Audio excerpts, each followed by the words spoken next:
মাজনী তুমি ভালকৈ পঢ়িবা মই 2টা বজাত আহিম ওকে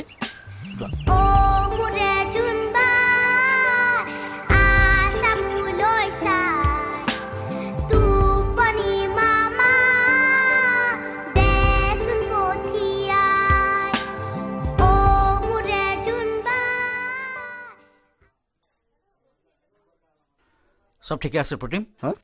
ও ক'ত ঠিকে আছে সঞ্জয় দা বুঢ়া গৰম হৈ আছে কিয় কাৰণটো বহুতেই হ'ব পাৰে হয়তো ঘৰতে ঘৈণীয়েকে এজাৰণ দি পঠিয়াইছে নাইবা শাহুৱেকে ৱৰ্থলেছ বুলি গালি পাৰিছে চাগে নে কি কয়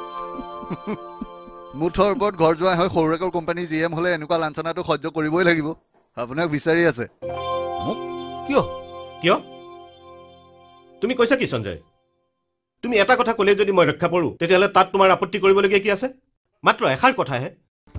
কিন্তু সেই এষাৰী কথা যে মিছা কথা ছাৰ আপুনি মোক মিছা কথা ক'ব কৈছে কৈছো তাতে কি হ'ল তোমাৰ এটা মিছা কথাই যদি এখন সংসাৰলৈ শান্তি আনে তেনে মিছা কথা ক'লে পাপ নালাগে বৰং পুণ্যহে হয় গুড মৰ্ণিং মেম আহিব পাৰো আহিবা মানে ক'লৈ আহিব ওলাইছা মানে ভিতৰলৈ মানে আপোনাৰ পাৰ্মিশ্যন নোহোৱাকৈ মানে মেম আপুনি আমাৰ জিএম ছাৰৰ মাদাৰ ইনলটো মানে কি মানে মই এটা ৱৰ্থলেছ জিএমৰ মাদাৰ ইনল কেনেকৈ হ'ব পাৰো মা মই তোমাৰ জিএমৰ পত্নীৰ মাক বুজিছা গুড সেইকাৰণে তোমাক মোৰ ভাল লাগে তুমি এটা কাম কৰিব লাগে মোৰ কাৰণে মনে মনে থাকা বেবী শুনা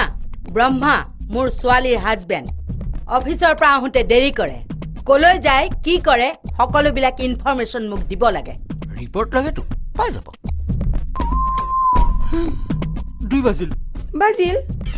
সদায়তো বাজে তাতে কি ডাঙৰ কথা হ'ল হয় কিন্তু 2 বাজিলে মই ক'তো ৰ'ব নোৱাৰো মই যাওঁ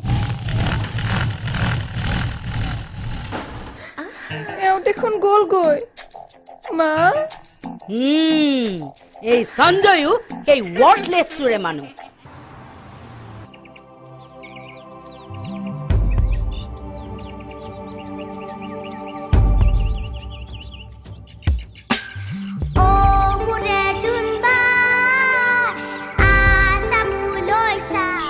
সৰি মাজনী মোৰ দেৰি হৈ গ'ল আজিৰ পৰা আৰু এনেকুৱা ভুল নহয় সফল ডোন্ট বি ষ্টুপিড তই কি ভাবিছ কামটো এৰি দিলে তোৰ প্ৰব্লেমটো সলভ হৈ যাব আৰু নহয় কাৰণে মই আকৌ বিয়া কৰাব লাগে তই তাকে ক'ব খুজিছোঁ তো তাই যে মোৰ আৰু ৰূপীৰ ভাল পোৱাৰ সাক্ষী ইফতিকাৰ মোৰ মনত সামান্য এটা আঁচু লাগিলেও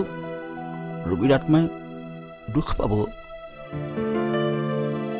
সঞ্জয় তই ঠিকেই কৈছ মই চাকৰি এৰিব নোৱাৰো মোৰ ভৱিষ্যতৰ বাবেই মই সুনন্দা দেৱীৰ পাগলামিবোৰ সহ্য কৰি যাব লাগিব